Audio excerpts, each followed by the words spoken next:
What's going on? Today I'll be reviewing this brand new 2019 Subaru Ascent. It is the limited trim in Subaru's crystal white pearl with an ivory interior. This is actually my personal family car and I've put over 2,000 miles on it while testing its drivability, comfort, and all of its features, and there's a lot. Although this is the 2019 model, everything I'll cover will also apply to the 2020 model as they only added minor changes for that year, which I'll cover shortly. This is Subaru's largest vehicle, which places it among more seasoned mid-size SUVs like the Mazda CX-9, the Honda Pilot, or Toyota Highlander. Aside from an entertainment package, which I'll go over, everything I'll cover comes standard with a limited trim. Subaru also offers a base, premium, and touring trim for those with varying needs or budgets. When you look at the Ascent, you can tell Subaru wanted the SUV to be visually appealing to the most people, and because of that, the design does look a bit safe and generic, but I think in a good way. The 20-inch rims look right at home, and combined with the tinted windows and raised roof rails with crossbars, the SUV is pleasing to look at all around. It offers a very useful 8.7 inches of ground clearance, and overall it looks well balanced. As you would expect, Subaru's all-wheel drive comes standard. Under the hood, you'll find a newly designed 2.4-liter engine, which is assisted by a turbo. This combination gives the Ascent 260 horsepower at 5,600 RPMs and 277 foot-pounds of torque at 2,000 to 4,800 RPMs. It's tuned to propel the 4,600-pound Ascent effortlessly from a stop or low speeds, and it allows it to tow up to 5,000 pounds. The advertised fuel economy is up to 21 miles per gallon in the city and 27 on the highway, and that's exactly what I've seen in practice. It has a 19-gallon tank, and I was able to get just over 400 miles before the gas light came on. The arrangement of the turbo and associated parts is basically the same as the WRX, so I really wish Subaru would have offered a functional hood scoop, even if just as an option, as I feel that that would have made it very distinctive over its competitors. One thing I'll mention about the engine is that it's directly injected. This is one of the reasons why you can put regular gas in the car, but it's worth noting that these types of engines are inherently prone to carbon buildup over time, and that's something to get educated about to prevent issues in the future. And that brings me to the transmission. The Ascent has the same CVT transmission as the automatic WRX, a car and transmission that I've covered extensively on my channel, and it's interesting to see this transmission in such a different capacity. Because it is a continuously variable transmission, you will not feel gear changes, so the Ascent feels buttery smooth as it accelerates from a stop to highway speeds. It would be remiss of me if I didn't recommend keeping a close eye on the transmission temperature to ensure that based on the way you drive it, you don't inadvertently impact its longevity, especially if you're towing a lot. Spending a lot of time at high transmission fluid temperatures can definitely impact performance and decrease the life of the CVT. The Ascent does have a stock transmission warmer, which you can see right there under the intercooler, and a transmission cooler, which you can see right there in front of the radiator. Although the car does not show you the transmission fluid temperature, I do have a video showing you how you can easily check yourself, so be sure to check that out if you end up getting this SUV. Right now, for me, my temperatures look great, but if they were too high, I might consider upgrading the stock cooler to something more appropriate. Inside the Ascent, you will have room for 8 passengers if you opt for the bench seat, or 7 passengers if you opt for the captain's chairs, as I did here. 4 adults and 3 children will be very comfortable in the 7-passenger configuration, but as you can expect, if you have adults sitting in the 3rd row, they might feel a bit cramped, particularly if they're tall. This problem is of course not unique to the Ascent, as all mid-sized SUVs are sized similarly. This particular inside color looks very pleasing, while at the same time the dual tone gives it some character. The only thing I think takes away from the look are these silver pieces made of hard plastic. I really wish Subaru would have used something else in their place. The rest of the material up here is high density foam, which feels nice to the touch, and of course these pieces are leather trimmed, which looks and feels great. My only gripe with the design is the location of the glove box, because it protrudes at an odd angle. If the passenger seat is not all the way back, it's difficult for someone to access the glove box if they are sitting there. there. For the comfort and convenience of passengers, you'll find 19 cup holders throughout, 6 USB charging ports, your standard 12-volt sockets, built-in window shades, an independently adjustable climate control for the rear, as well as heated seats for the rear captain's chairs. It includes a power rear gate, and if you happen to be short, it has a memory adjustment to help you out. The driver enjoys other comforts like a heated steering wheel, fully adjustable seats including lumbar, and memory positions for 2 drivers. So if the car is shared, with a touch of a button, the seat will remember the current driver's seat preference. I will note that this is strictly for the seat and does not adjust the steering wheel or mirrors. The car has approach lighting, which automatically lights up the sides of the door at night when it senses your approach, and push start functionality, which means you can leave your keys in your pocket or purse. Just putting your hands on the handle will unlock the Ascent, and pushing the start button starts it, all while the keys are in your pocket. When you leave the car, you can tap these lines on the door handle and it locks the doors for you. The 2020 year model added a power rear gate lock function and a rear seat reminder function to help prevent inadvertently leaving children or pets in the vehicle. When I purchased my WRX, I was very disappointed with Subaru's base sound system. Since I didn't want to upgrade the Ascent sound system in the future, I opted to add an entertainment package which added a generous 8-inch screen with navigation and a 792 watt equivalent Harman Kardon sound system. That package also added a beautiful and expansive panoramic sunroof, as well as a cargo area cover. The panoramic sunroof, when fully open, makes the interior that much more pleasing. Of course, if you want privacy, you can fully close it or you can open the forward portion of it.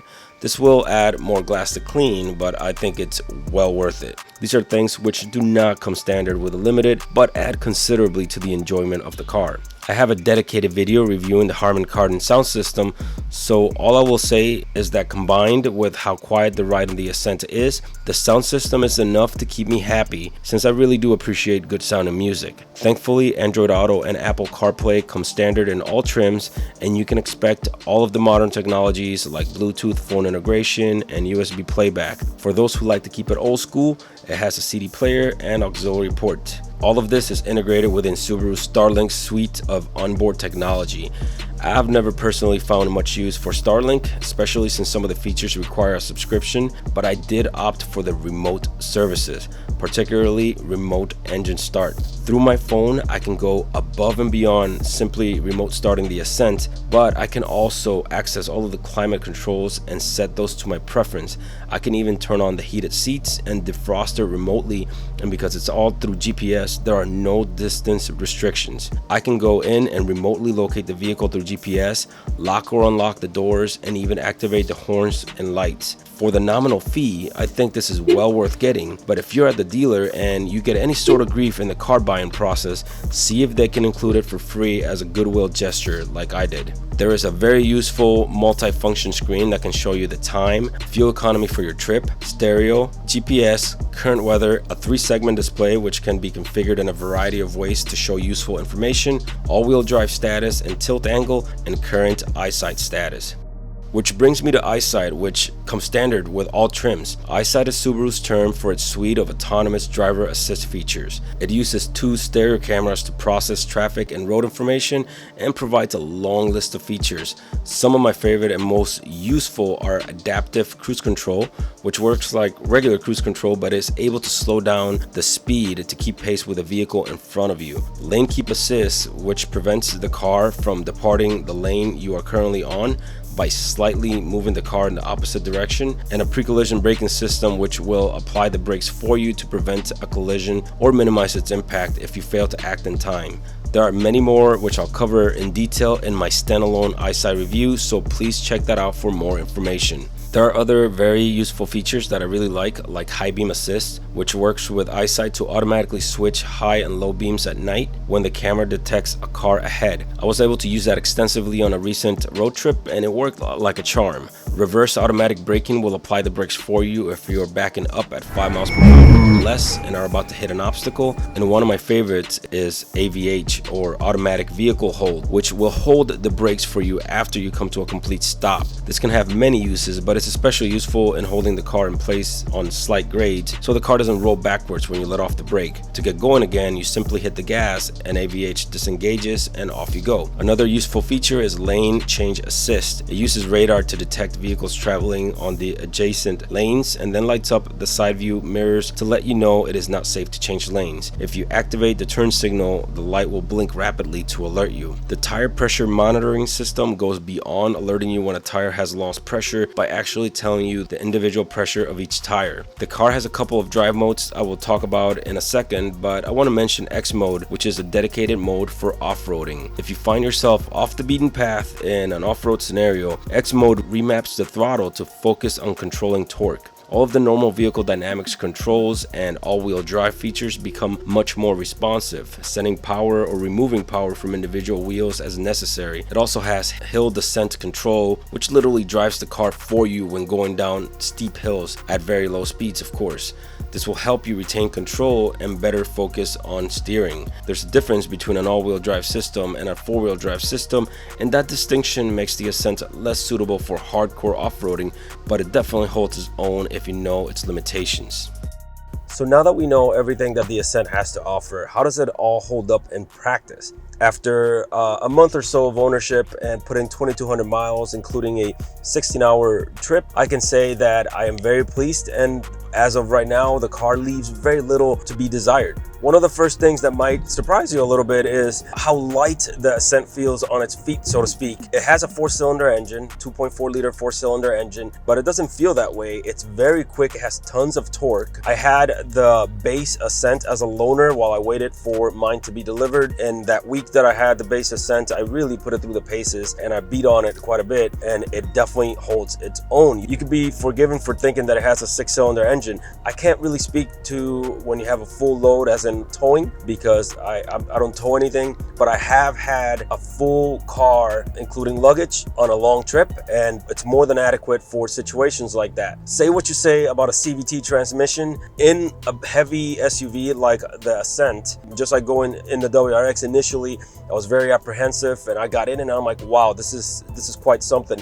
And the Ascent, basically the same thing. To be able to drive the car so smoothly at any speed without any jerkiness, no matter how good traditional transmissions are, you're always going to feel that gear change. And while that's something that's familiar, once you're used to not feeling that, you really appreciate how buttery smooth the CVT is. The steering is just fantastic in this car. It takes very little effort to turn the SUV. I mean, you could do it with a finger, so nobody's gonna have any issues whatsoever turning this vehicle. For 8 hours, I was driving this car and using the Eyesight features, and the Eyesight features helped immensely in the fatigue department.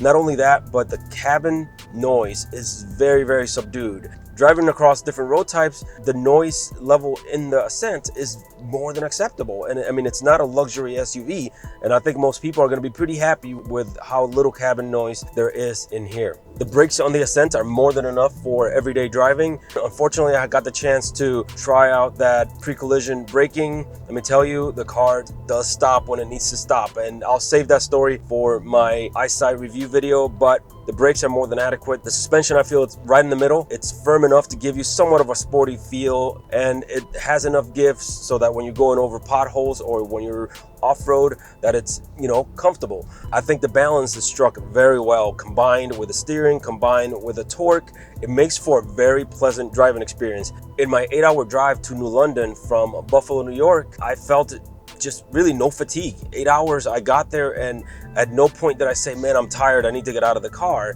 The only times that I stopped was because I was getting sleepy, but never because the seat was uncomfortable, never because it was too loud, never because I was tired of in any other way other than just normal sleepiness after a few hours of driving. And I think that's going to be the case with most people, regardless of your size. There's so much customization that you can do in the Ascent that no matter how large or small you are, you can probably find a way to make yourself very comfortable in here. Even though it is an SUV and is continuously variable, you also still have the option to put it on manual mode and do the shifting for the car, right? And the way that works is that it stops the pulley, so the transmission stops being continuously variable in order to give you a set ratio so that you can, you know, bring the RPMs up as high as you want them to be in that particular gear ratio until you change. Unlike the WRX, there's a lot of utility in that. I don't find a lot of use for that in the Ascent unless you're of course trying to really control your RPMs in an off-road type of scenario, in which case you probably should have